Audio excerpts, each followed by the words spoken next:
In early September 1857, about 140 people camped in the valley known as Mountain Meadows. Led by Captains John T. Baker and Alexander Fancher, they were mostly families from northwest Arkansas headed to new opportunities in California. The immigrants fought off their attackers from September 7th until September 11th, when Mormon militiamen entered the encampment under a white flag of truce. The militiamen deceived their victims into surrendering weapons and property in exchange for protection and safety. The militiamen separated the immigrants into 3 groups and marched them from the camp. The wounded and some small children rode in wagons, followed by women and older girls on foot with other children. Men and older boys walked some distance behind, each escorted by a Mormon militiaman. At a prearranged signal, militiamen shot the men, older boys, and some of the wounded. Mormons and Paiutes surged from their hiding places and, in a matter of minutes, massacred most of the remaining immigrants, including the courageous women who were attempting to protect the children and flee. The dead were stripped of their clothing and left without decent burial. Their wagons, livestock, and other property were plundered. Only 17 children, all aged 6 and under, survived and lived amongst the Mormon communities until they were returned to their extended families in 1859. It also took until 1859 when soldiers in the U.S. Army buried the victims' remains. 17 years after the massacre, a federal grand jury indicted 9 militiamen for crimes related to the siege and massacre. Only one, John D. Lee, was brought to trial and convicted. He was executed near the campsite where the Arkansas wagon train was encamped on March 23, 1877. If learning history is the only way to prevent its rhyme, understanding the people involved is paramount to finding out the why. In this first season of the Humanity of STEM, we'll be striving to answer, why did the Mountain Meadows Massacre happen? And how far have we come during the almost 200 years since to prevent it from happening again? In any historical event review, the underlying question always present should be, what decisions would you make in the same situation? Part 1, understanding the characters and the participant groups involved. The first group to consider is the Mormon pioneers. Understanding why the Mormons came to the Utah Territory is also critical in understanding some of the tensions and some of the pre-existing conditions and temperaments that existed for the Mormon settlers. A brief history of the Mormon religion, which again is why the Mormons trekked across the West and settled in Utah. The Mormon religion was founded in 1830 by Joseph Smith. After being kicked out of Palmyra, New York, where the church was founded, the Mormons were experiencing heavy hostilities and mob mentalities in any of the towns that they lived in within the U.S. territory. In 1838, the governor of Missouri issued an extermination order for any Mormon within the state. This meant that within the state of Missouri, any Mormon caught on sight could be shot for any reason whatsoever.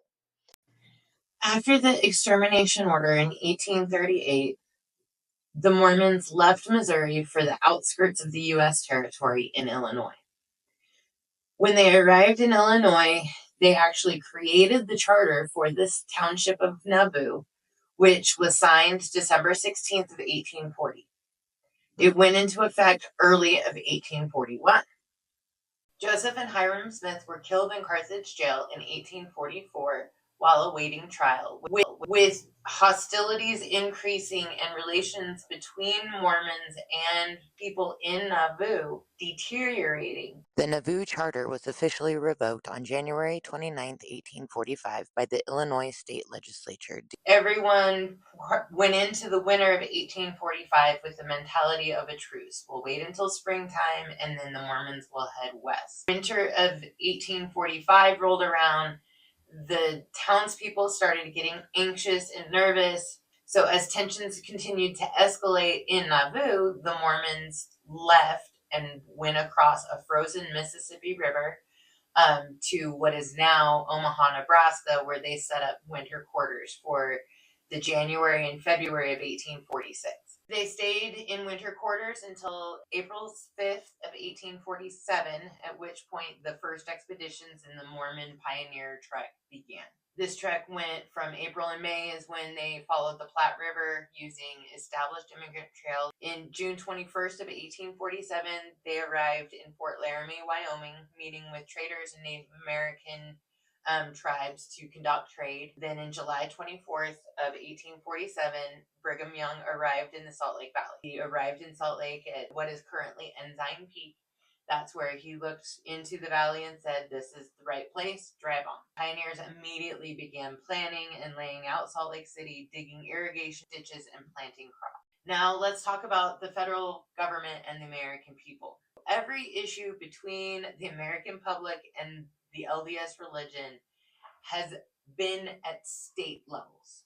From its founding in 1830 until Utah was established, where the Mormons landed in Utah in 1847, that 17 years, every place within the United States that the Mormon lived turned into a hostile, no coexistence is possible. The American public has always viewed the Mormon religion with an apprehension and a nervousness. Part of that is because of the belief in polygamy. This is during the time where the public perspective is pairing polygamy and slavery as the twin relics of barbarism. This is before the Civil War. One of the aspects that actually prevented Utah's statehood, not only did we have polygamy, we would have been a non-slave state. One thing that all sides seem to agree on is that nobody wanted Mormons in their state.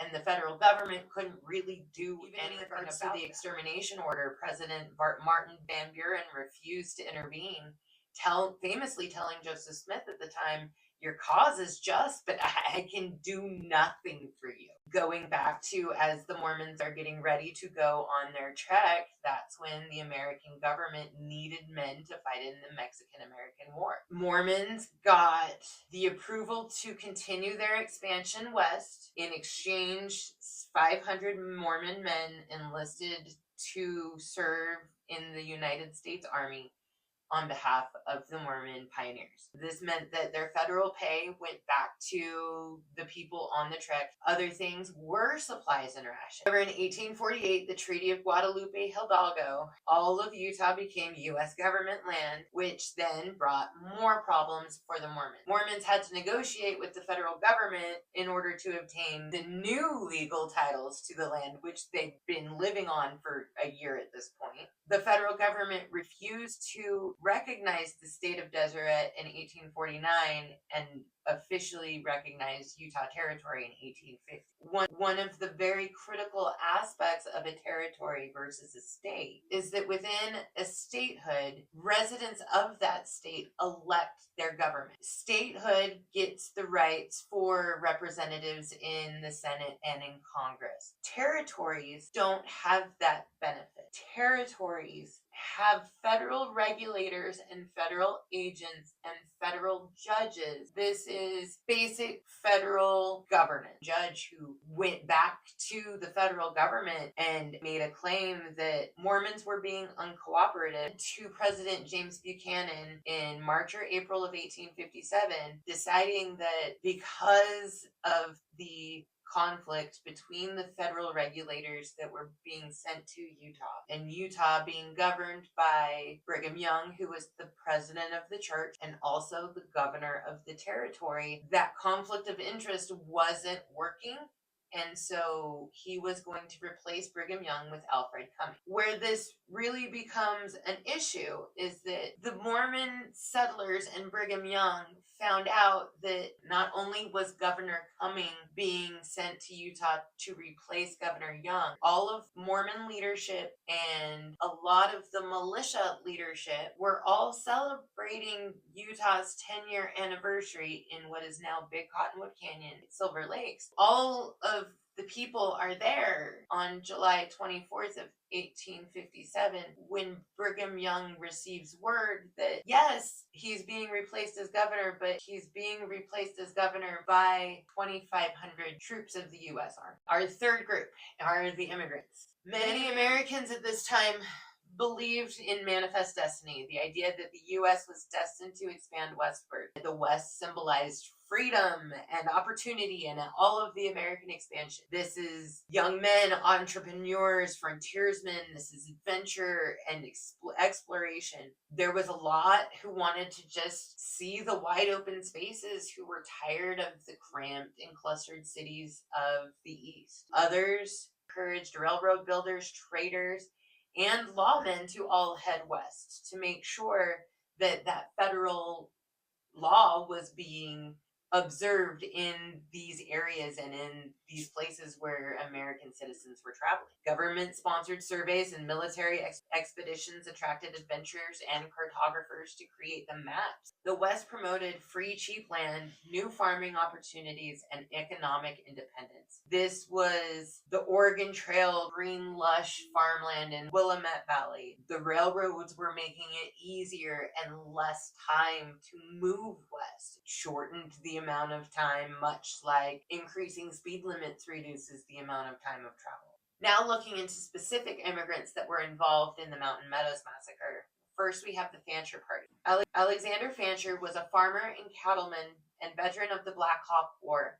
He came from Benton County by way of Carroll County, Arkansas. He, his wife, and 9 children traveled together with 9 yoke of oxen, 8 mules, 3 horses, 4 wagons, and as many as 200 head of cattle. John T. Baker was a farmer and cattleman described as a shrewd trader, a warm friend, and a bitter enemy. He and his family lived along Crooked Creek near the border of present-day Harrison, Arkansas. John T. Baker led a group of relatives, acquaintances, and others in a wagon caravan headed to California, where he and his son had previously spent some time. They were joined by the Dunlaps from Marion County, Arkansas, the Jones and Tackett families from Johnson County, Arkansas, and the Cameron Miller family of 14 from Johnson County. He took 138 head of fine stock cattle, 9 yoke of oxen, 2 mules, 1 mare, 1 large ox wagon, guns, saddles, bridles, camp equipment, and provisions for himself and 5 work hands. Also important here is that there are plenty of unidentified immigrants who were involved in this massacre. Some for a fact that are known to have been traveling with the Arkansas Company. Missourian immigrants who were known as the Missouri Wildcats. The Paiute people were a Native American group living in the Great Basin region, which is part of modern-day Nevada, Utah, Arizona, and California. Their structures were semi-nomadic, seasonally following the greenery and the environment. Extensive knowledge of plants, animals, and water resources in their areas. They gathered wild seeds, roots, nuts, and berries, hunted small games, rabbits, squirrels, sometimes deer, mostly fishermen. By the early 1850s, Mormon settlers under Brigham Young had begun establishing permanent communities in Paiute lands. Some Paiutes engaged in trade with Mormons, exchanging deerskins, food, and labor for tools and goods. Early interactions were often peaceful, but conflicts arose over the use of land, the Mormons' encroachment of Paiute land, and resources that were becoming increasingly thinned and spread. Mormon settlements expanded aggressively, disrupting Paiute hunting and gathering traditions and areas that were well established. And the Mormon practice of diverting water to assist with irrigation reduced natural resources and caused issues for Paiutes bands that were downriver of where Mormons were redirecting that water. Paiutes were often forced into servitude or pressured into adopting Mormon ways. Mormons opposed slavery in general, but purchased Indian children as laborers or as converts. By 1857, Paiutes were increasingly pushed to the margins of their own lands, surviving through trade, labor, and occasional resistance.